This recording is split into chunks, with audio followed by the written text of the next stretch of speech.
This isn't an entire review of like the entire section. I just picked out what I thought was important after talking to the professor and going over the exam. Okay. Okay, so respiration is the first section. Some of this is pretty basic, so obviously it supplies oxygen for cell processes, and then gas exchange is easier on land because there's a higher concentration of oxygen than in water, which I hope you do that. So then water temperature and solubility of gas are inversely related. Do you guys know what that means? Does anyone know what that means? As one goes up, the other goes down. Yeah, so as the temperature of water increases, the solubility of gas decreases. So that just means the amount of oxygen in the water. Alright, so then the bird respiratory system was kind of like the unique one. So it has unidirectional flow, which fish also had this. It utilizes cross-current gas exchange, and their lungs don't expand when they breathe in. Any questions on that? Circulation. So the purpose of circulation is for gas exchange, nutrient supply, and waste removal. And then specifically for waste removal, carbon dioxide needs to be transported in the form of a bicarbonate ion.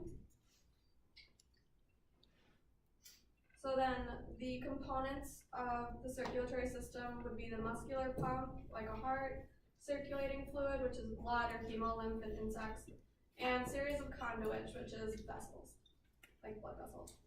So then two of these that you guys should know is arteries, which carry blood away from the heart, and then veins, which return blood to the heart. So then the flow of blood through the body goes heart, lungs, heart, systemic tissues, which just means it goes to the rest of the body, to body tissues. And so then for the EKG waves that he was talking about, the ones that you guys should know would be P wave, which is atrial depolarization, and T wave, which is ventricular depolarization. Any questions on these? Okay. So muscles. There is skeletal, smooth, and cardiac. And then the sarcomere is the basic contractile unit of skeletal muscles. So then what's needed to increase strength of contraction is more motor units, so more sarcomeres. Some characteristics: skeletal muscles are multiple nuclei and striated, and then smooth muscles surrounds organs, blood vessels, the unconscious control, and they are not striated. And then the one piece of like the contraction that you guys need to know, you don't need to know like the entire thing, but you need to know that calcium binds and twists troponin to expose the actin myosin binding site. Any questions with this? Okay. A little more on muscles. So intercostal and diaphragm muscles are the ones that are used to inhale. They contract when you inhale. And then there are no muscles needed to exhale, they just relax. So then fast twitch and slow twitch muscle fibers, glycolic, are going to be the fast twitch. And you can associate this with like sprinting or any like quick, vigorous activity. And then oxidative cells are slow twitch muscles. And they're used for more prolonged periods of time, like a marathon run.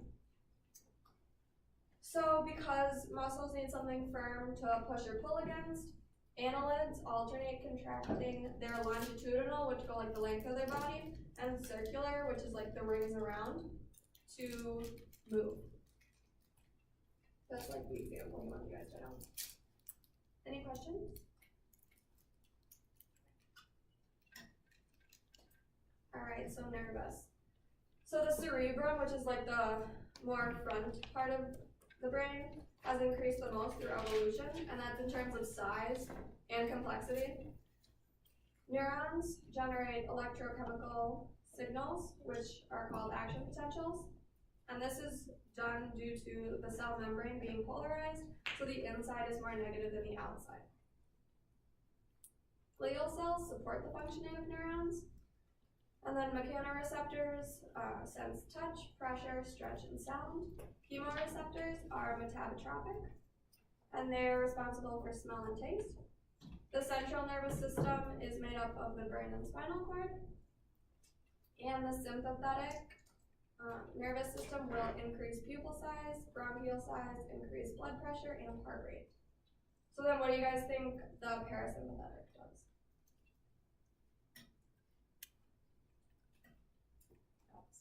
Yeah, the opposite. Okay, sensory. So the 5 senses. And then for vision, rod and cone cells are utilized. So rods are going to make up black and white vision, and they're much more abundant and also more sensitive in low light. And then related to this, the pineal gland in the brain uses the rods to detect low light and determine circadian rhythms. And then cones are the ones that detect color vision.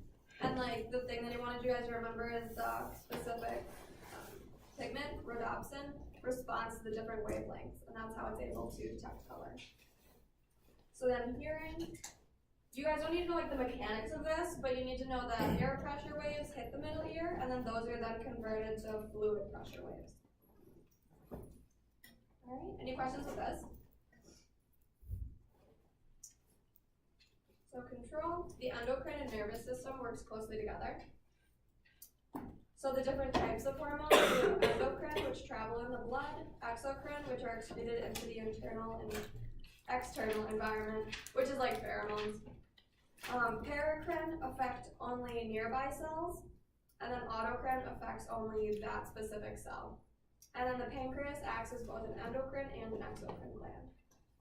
So steroid hormones are able to pass through cell membranes and alter gene expression, and this is due to their being nonpolar.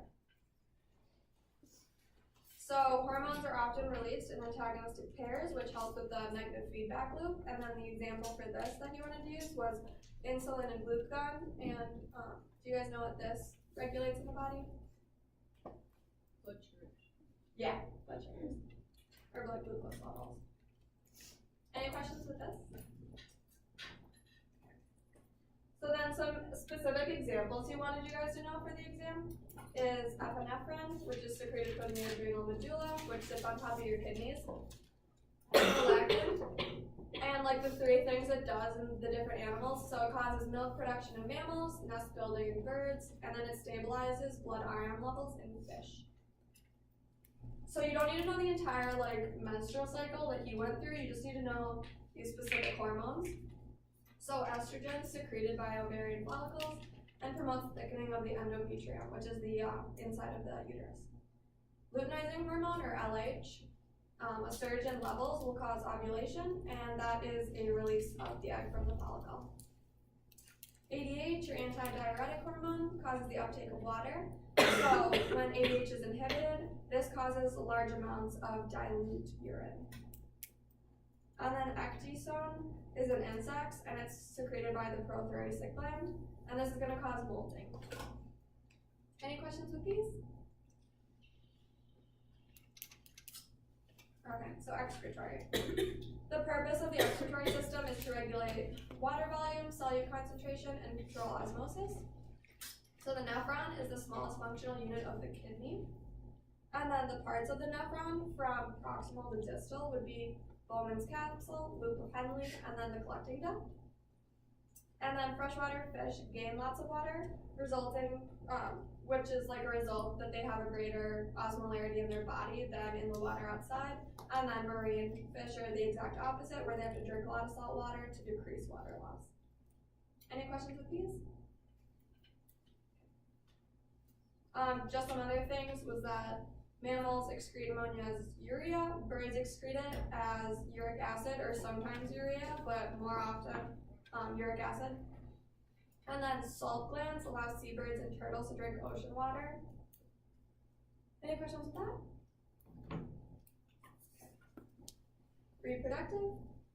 So sexual reproduction is going to promote genetic variability, which is going to then equip the offspring for a better chance due to environmental changes. External fertilization is more common in aquatic animals, and this decreases the parental care of young. They're seminiparous, only breeds once in their lifetime. So this was like salmon, where they go to the one stream, they breed, and then they die. And then Ichthyosaurs are able to breed many times throughout life, which is like most mammals. And then the oviparous produce eggs that will hatch within the body. So some examples, that was like the sharks that you mentioned in class. Any questions on any of these? So then sex determination. So in humans, this is the XX or XY. In birds, it's ZW or ZZ. Bees exhibit haplodiploidy, which is where males are born from an unfertilized egg as X, and then females are fertilized egg, XX. And then insects is either X or XO. Sadie, what was the, I thought it was like, was it the insects or the birds that it was like the opposite of humans, like women are XX, but like there was something with like birds or insects, and it was like the, homozygous ones were actually the male. And chickens. Chickens were the opposite. Just chickens or birds? Birds in general were the opposite. Yeah, okay, thank you. And that's it. Any questions? Yeah. Yeah, two questions in the mock exam about muscles. Are we gonna have to know like really specifics, or just that like actin binds with calcium? Yeah, so that whole system is kind of complex, but the one like very specific thing we wanted to know is what calcium does, because that's really important for muscle function. And then just the basic units, which is a sarcomere. So you don't need to know like muscle contraction in a lot of detail now. Okay. Good question. Anything else? Yeah. I know you have the diagram of the hearts and labeling like all the individual parts and individual flaps and everything. Is that too detailed? Yeah, you don't need to label anything on it. That's what that was actually cut. Yeah. It's extra cut. That's what it said on the study guide. The flow of blood, like where it flows. Oh yeah, so the blood flow, that's gonna be this. So heart, lungs, heart, systemic tissues. That's how specific, like not even, Yeah. like. Yeah. Yeah. Can you go back to the respiration slide? Yeah.